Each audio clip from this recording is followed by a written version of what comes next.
মঙলবাৰৰ পৰা প্ৰযোজ্য হোৱাকৈ নতুন SOP ঘোষণা চৰকাৰৰ। গুৱাহাটীত দিনৰ 2 বজাৰ পৰা পুৱা 5 বজালৈ সান্ধ্য আইন।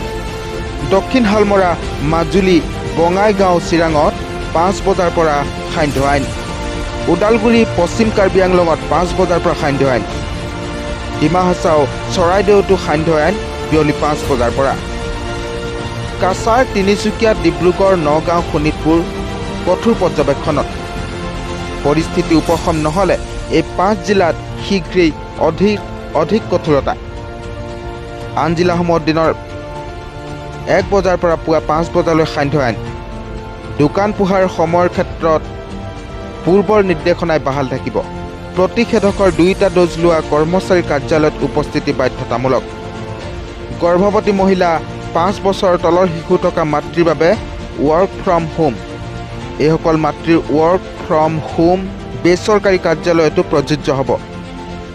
দুচকীয়া বাহনত মহিলা আৰু শিশুৰ বাহিৰে 2জন উঠিব নোৱাৰিব। আন্তঃজিলা যাতায়াত পৰৱৰ্তী নিৰ্দেশ নিদিয়া পৰ্যন্ত বন্ধ থাকিব।